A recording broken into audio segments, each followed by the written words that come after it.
టాటరా classic రెటినాలకు world class treatment ఇప్పుడు మన బీరంగూడలో అమెరికన్ లేజర్ ఐ హాస్పిటల్స్.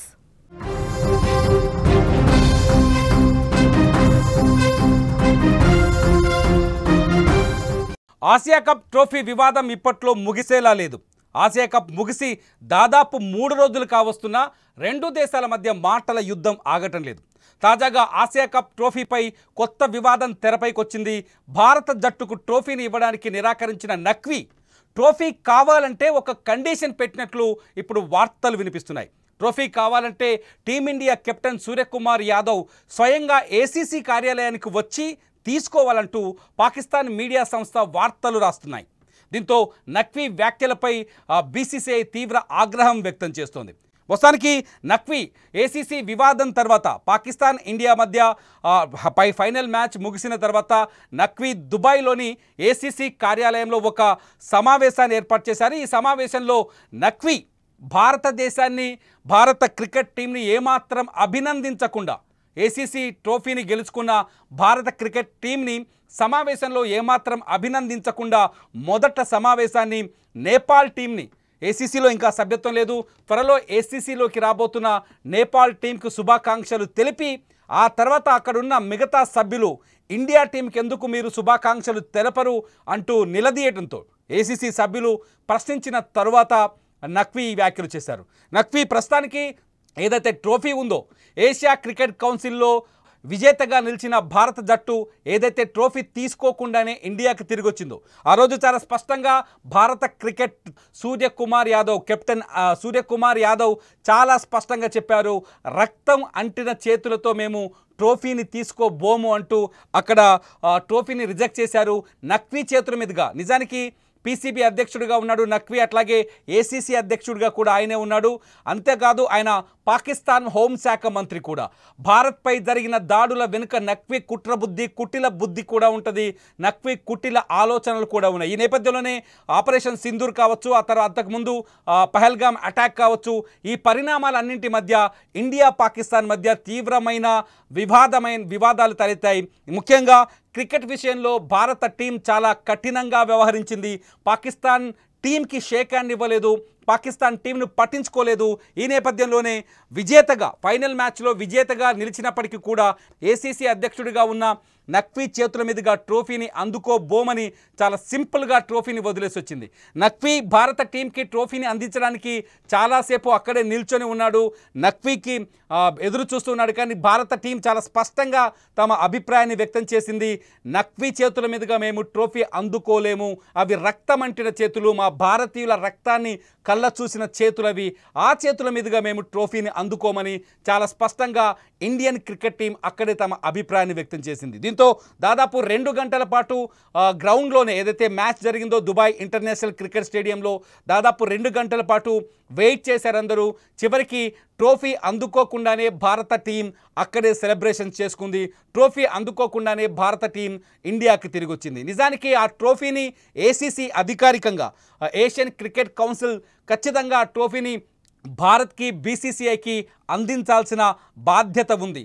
అక్కడ వ్యక్తిని మాత్రమే ఏసీసీ వ్యతిరేకించింది తప్ప టీంని, అక్కడ ఆ మ్యాచ్ని కాదు. నిజానికి మ్యాచ్ని కూడా బైకాట్ చేయాలంటూ భారత్లో నిరసనలు వచ్చాయి. పాకిస్తాన్తో క్రికెట్ ఆడకూడదు, ఎందుకంటే సింధు జలాల్ని ఆపేశాం, పాకిస్తాన్ గగనతలం నుంచి మన భారతీయ విమానాల్ని ఆపేశాం, ఇండియా పాకిస్తాన్కి మధ్య వీసాలు ఆపేశాం, ఇండియాలో ఉన్న పాకిస్తానీలందరినీ వెళ్ళగొట్టేశాం.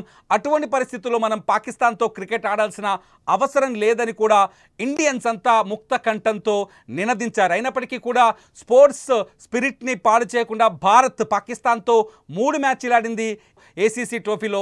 ఈ 3 మ్యాచ్ల్లో భారత్ వరుసగా 3 సార్లు పాకిస్తాన్ని చిత్తుగా ఓడించింది. ఫైనల్లో కూడా పాకిస్తాన్ని చిత్తుగా ఓడగొట్టింది. కానీ కప్పు విషయంలో, ట్రోఫీ విషయంలో మాత్రం చాలా స్పష్టంగా మొదటి నుంచి తమ అభిప్రాయాన్ని వ్యక్తం చేసింది. కానీ నఖ్వీ అహంకారపూరితంగా నఖ్వీ మొదటి నుంచి ప్రవర్తిస్తూ వస్తున్నాడు.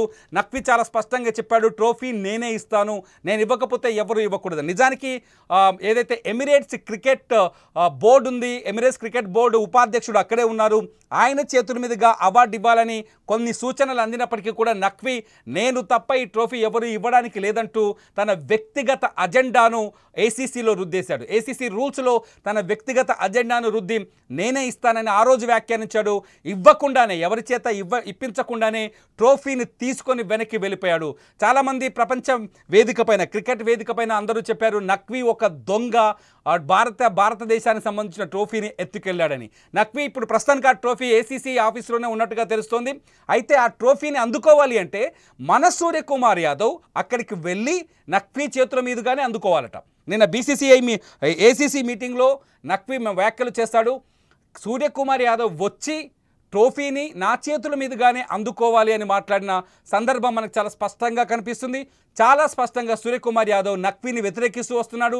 సూర్యకుమార్ యాదవ్ చాలా స్పష్టంగా చెప్పారు, గెలిచిన కప్పుని అట్లాగే ఆ మ్యాచ్ ఫీజుని ప్రతిదీ ఏదైతే పహల్గామ్ బాధితులు ఉన్నారో వాళ్ళకి, అట్లాగే పహల్గామ్ ఘటన తరువాత భారతదేశం కోసం పోరాటం చేసిన మన మిలిటరీ ఆర్మీ వీరులకి ఆ మ్యాచ్ ఫీజుతో పాటు ట్రోఫీని, గెలుపుని అంకితం ఇచ్చానని ప్రకటించారు. అంత శక్తివంతమైన, అంత ఎమోషనల్తో కూడిన ఆ ట్రోఫీని నఖ్వీ చేతుల మీదుగా తీసుకునే స్థితి భారత క్రికెటర్లు చేయరు.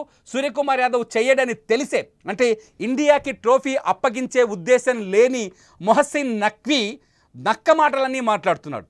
ఇండియాకి ట్రోఫీని అప్పజెప్తే పరువు పోతుంది పాకిస్తాన్. ఎందుకంటే పాకిస్తాన్ పోరాడి ఓడిపోయింది, గ్రౌండ్లో పిచ్చి చేష్టలు చేసి ఓడిపోయింది. భారత క్రికెట్ టీంని రెచ్చగొట్టిన భారత క్రికెట్ టీం రెచ్చిపోలేదు. ఇన్ని చెత్త పనులన్నీ చేసిన పాకిస్తాన్ టీం ఇప్పుడు భారతదేశాన్ని అవమానించాలనే ఉద్దేశంతో ఏ వంక దొరికితే ఆ వంకని వాడుకుంటుంది. ఇవాళ నఖ్వీ చెప్తున్నాడు, సూర్యకుమార్ యాదవ్ వచ్చి స్వయంగా తన ఆఫీస్కి వచ్చి తీసుకోవాలట. హరే భయ్, దేశం కోసం ప్రాణాలు ఇస్తాం, ట్రోఫీని వదిలేయలేమా? దేశం కోసం ఈ భారత భూమిలో పుట్టిన వాళ్ళు, ఈ గడ్డ మీద పుట్టినవాడు దేశం కోసం ఈజీగా చాలా సునాయాసంగా ప్రాణాలే ఇస్తాడు. నీకు ట్రోఫీ ఏంట్రా భయ్? ఎప్పటికైనా వస్తుంది ట్రోఫీ. గతంలో చాలాసార్లు ఇలాంటి వివాదాలు జరిగాయి.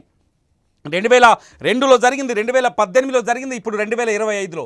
1996లో కూడా ఇటువంటి విషయాలు వచ్చినప్పుడు సామరస్యంగానే ప్రతిసారి పరిష్కారం జరిగింది.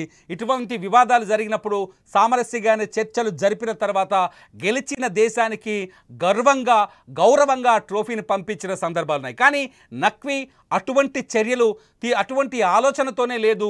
పాకిస్తాన్దే పై చేయి కావాలని, నా చేతుల మీదుగానే ట్రోఫీ అందుకోవాలని పిచ్చి కూతలు కూస్తున్నాడు. కానీ నఖ్వీ ఆ కుర్చీలోంచి దిగే వరకు భారత టీం అక్కడికి వెళ్ళే అవకాశాలు కనిపించవు. మేము అనుకుంటాం నఖ్వీ కాకుండా ఎవరిచ్చినా ట్రోఫీని ఇండియన్ క్రికెట్ టీం తీసుకుంటుంది, సెలబ్రేట్ చేస్తుంది. నఖ్వీ ఇస్తానంటే తీసుకోదు. నఖ్వీ ఆ ఏసీసీలో ఉండే వరకు, ఏసీసీ కుర్చీలో కూర్చున్నంత వరకు ఆ ట్రోఫీని ముట్టుకోదు. నఖ్వీ దుష్ట కోరికలు, నఖ్వీ దుష్ట ఆలోచనలు నశించాలని కోరుకుంటుంది భారత్. నఖ్వీ దుష్ట విధానాల్ని ఖండించాలని కోరుకుంటుంది. నఖ్వీ మొదటి నుంచి దురుద్దేశంతోనే కనిపిస్తున్నాడు. ఎట్లయినా ఇండియా గెలుస్తుందనే విషయం తెలిసే ఆ రోజు మ్యాచ్కి నఖ్వీ దుబాయ్కి వచ్చాడు.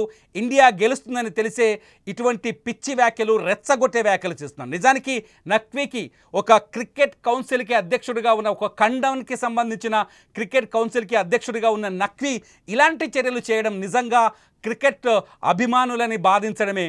నిజంగా, ఎందుకంటే ప్రతి దేశానికి మనోభావాలు ఉంటాయి. ఆ మనోభావాలని గౌరవించాల్సిన అవసరం ఉంది. నఖ్వీ తన దేశ వెక్కిలి చేష్టలకి, తన దేశం చేసిన పిచ్చి చేష్టలకి మద్దతు పలికేలా తన మనోభావాల్ని బయటపెడుతున్నాడు. భారత క్రికెట్ టీం తన దేశం పడిన బాధను మాత్రమే వ్యక్తం చేసింది. ఈ విషయానికి తేడా తెలియకుండా నఖ్వీ పిచ్చి కుక్కలాగా ప్రవర్తిస్తున్నారని సోషల్ మీడియాలో అతన్ని తీవ్రంగా వ్యతిరేకిస్తున్నారు. మీరేమనుకుంటున్నారు? నఖ్వీకి చెప్పినట్టుగా సూర్యకుమార్ యాదవ్కి వెళ్ళాల్సిన అవసరం ఉందా? ఏసీసీ ఆఫీస్కి, నఖ్వీ ఆఫీస్కి వెళ్ళి సూర్యకుమార్ యాదవ్ నఖ్వీ చేతుల మీదుగా ఈ కప్పు తీసుకోవాల్సిన అవసరం ఉందా? ఏం చేస్తే బాగుంటుంది? ఈ వీడియో కింద మీ అభిప్రాయాన్ని కామెంట్ చేయండి. చూస్తూనే ఉండండి లైవ్ అప్డేట్స్ కోసం, క్రికెట్ అప్డేట్ కోసం సుమన్ టీవీ డిజిటల్ లైవ్, అట్లాగే సుమన్ టీవీ లైవ్.